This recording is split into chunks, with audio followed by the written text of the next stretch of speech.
Flexible budget का question number 12। 5000 unit के लिए हमें कुछ डिटेल्स दिए गए हैं और हमें प्रिपेयर करना है बी के लिए, जो कि इसी तरह से ऊपर या नीचे 25% क्षमता कैपेसिटी परिवर्तन जो चेंज होगा उसके लिए दिया गया डिटेल्स। तो यहाँ पे हमें मटेरियल कॉस्ट दिख रहा है 25,000 ए के लिए, यानी कि 5000 यूनिट के लिए दिया गया है।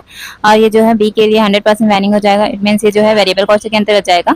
लेबर कॉस्ट दिया गया है 15,000, तो ये भी 100% वैरिंग लिखा है, यानी कि वेरिएबल कॉस्ट के अंतर्गत चला जाएगा। फिर पावर बोलता है 1250, तो ये जो है यहाँ पे 80% वैरिंग बोल रहा है। इट मीन्स ये जो है 20% हमारे फिक्स में चला जाएगा। इट मीन्स ये जो है आपका सेमी वेरिएबल कॉस्ट के अंतर्गत जाएगा। रिपेयर्स एंड मेंटेनेंस दिया गया है 2000, तो यहाँ पे 75% वैरिंग बोला गया है। बाकी जो बचा है 25% वो फिक्स में चला जाएगा। इट मीन्स ये जो है सेमी वेरिएबल कॉस्ट में जाएगा। स्टोर्स का जो 1000 दिख रहा है ये 100% वैरिंग है, मतलब ये वेरिएबल कॉस्ट के अंतर्गत जाएगा स्टोर्स। इंस्पेक्शन दिया हुआ है 500 ए के लिए दिया गया है, तो यहाँ पे बी के लिए 20% वेरिंग बोला गया है, यानी कि ये भी सेमी वेरिएबल कॉस्ट में जाएगा, क्योंकि इसमें 20% वेरिंग बोला गया है। जो रिमेनिंग 80% बच रहा है वो फिक्स में चला जाएगा। डेप्रिसिएशन 10,000 दिया गया है, ये 100% फिक्स है, हमारे फिक्स कॉस्ट के अंतर्गत जाएगा। फिर एडमिनिस्ट्रेशन ओवरहेड जो है 5,000 दिख रहा है, यहाँ पे लिखा है 25% वेरिंग, तो ये भी सेमी वेरिएबल कॉस्ट के अंतर्गत जाएगा। लास्ट हमें दिख रहा है सेलिंग ओवरहेड जो कि 3,000 दिख रहा है, ये क्या दिख रहा है 50% वेरिंग, तो ये भी सेमी वेरिएबल कॉस्ट के अंतर्गत जाएगा, यानी कि हाफ अमाउंट जो होगा फिक्स में जाएगा और हाफ अमाउंट जो है वेरिएबल के अंतर्गत जाएगा।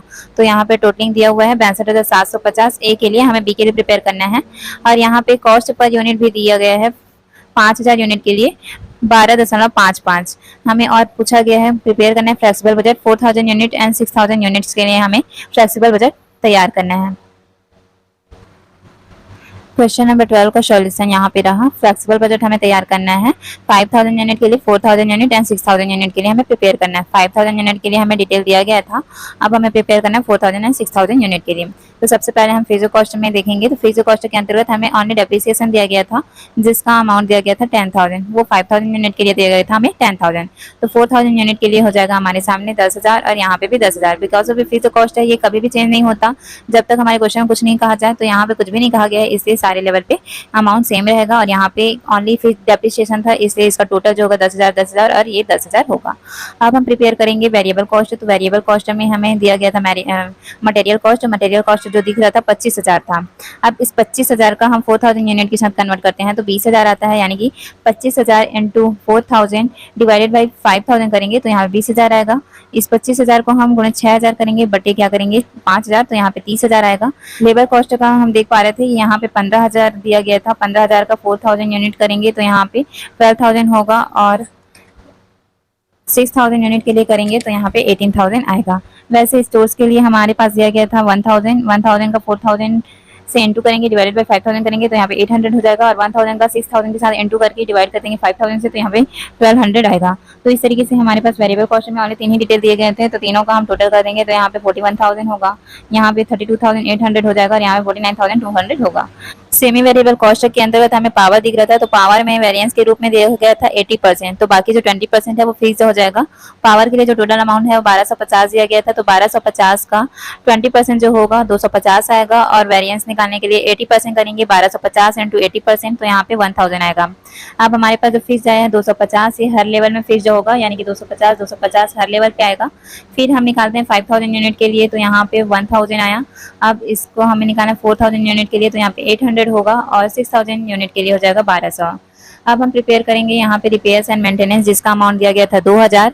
इस 2,000 में फिक्स हमारे पास 25% हो जाएगा, क्योंकि क्वेश्चन में वेरिएंस दिया गया था 75%। तो 2,000 का 25% जो होगा 500 होगा, और 75% 1,500 हो जाएगा। अब यहाँ पे फिक्स है तो यहाँ पे सारे लेवल पे ये सेम होगा।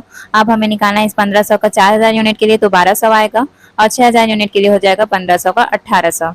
अब हम प्रिपेयर करेंगे इंस्पेक्शन। तो इंस्पेक्शन का जो अमाउंट दिया गया था 500 था, इसमें जो है वेरिएंस 20% दिया गया था, और फिर से हमें प्रिपेयर करना है 80%। तो 500 का 80% जो होगा 400 होगा, और 500 का 20% जो होगा 100 होगा। तो यहाँ पे फिक्स में फिर से ये सारे लेवल पे सेम होंगे।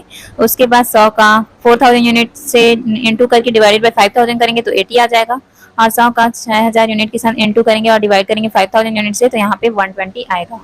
उसके बाद हम प्रिपेयर कर लेंगे एडमिनिस्ट्रेटिव ओवरहेड, जो कि 5,000 अमाउंट दिया गया था, इसमें जो वेरिएंस बताया गया था 25% था, तो फिक्स कितना हो जाएगा 75% होगा। तो यहाँ पे 5000 का जो 75% होगा वो होगा 3750, और 5000 का 25% निकालेंगे तो 1250 आएगा। तो यहाँ पे फिर से वही फिक्स में सारे यूनिट में 4000 यूनिट और 6000 यूनिट के लिए सेम होंगे, जैसे 3750 3750, और इस 1250 का वेरिएबल कॉस्ट निकालना पड़ेगा। तो यहाँ पे हो जाएगा 4000 यूनिट के लिए 1000 और 6000 यूनिट के लिए हो जाएगा 1500। ओवरहेड दिया गया है 3000। इसमें क्वेश्चन में दिया गया था कि वेरिएंस जो है 50% होगा, तो बाकी जो 50% बचा है वो फ्रीजर में चला जाएगा। तो 3000 का 50% जो होगा 1500 होगा, और रिमेनिंग जो 50% है वो भी 1500 होगा। तो यहाँ पे फ्रीजर में फिर से 6000 एंड 4000 यूनिट के लिए सेम हो जाएंगे 1500 1500, और बाकी जो 50% वेरिएंस का बचा है 1500 उसका हम 4000 के साथ इंटू करेंगे और डिवाइडेड बाई 5000 करेंगे, तो यहाँ पे 1200 होगा, और 6000 यूनिट के लिए निकालेंगे तो यहाँ पे 1800 आएगा। इस तरीके से हम सेमी वेरिएबल का पूरा टोटल कर लेंगे। तो यहाँ पे 5000 यूनिट के लिए 11750 निकल जाएगा, 4000 यूनिट के लिए जब टोटल करेंगे तो 10680 आएगा, और 6000 यूनिट के लिए टोटल करेंगे तो यहाँ पे 12820 होगा। अब हम कर लेंगे टोटल कॉस्ट का कैलकुलेशन, यानी कि सारे कॉस्ट को जोड़ देंगे, fixed cost, variable cost and semi variable cost को जोड़ेंगे तो हमारे पास यहाँ पे टोटल आएगा 62750। 4000 यूनिट के लिए हो जाएगा 53480, एंड 6000 के यूनिट के लिए हो जाएगा 72020। इस तरीके से हमने टोटल कॉस्ट निकाला। अब हमें क्वेश्चन में पूछा गया था कि पर यूनिट प्राइस क्या होगा, यानी कि पर यूनिट कॉस्ट हमें निकालना था। तो पर यूनिट कॉस्ट हम कैसे निकालेंगे,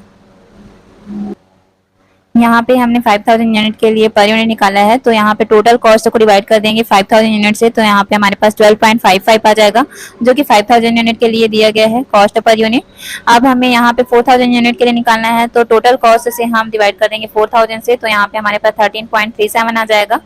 वैसे ही हमें 6000 यूनिट के लिए पर यूनिट निकालना था, तो यहाँ पे टोटल कॉस्ट जो था 72020 डिवाइडेड बाई 6000 यूनिट, तो यहाँ पे आ जाएगा 12। ये कॉस्ट पर यूनिट हमारे सामने निकल जाएगा।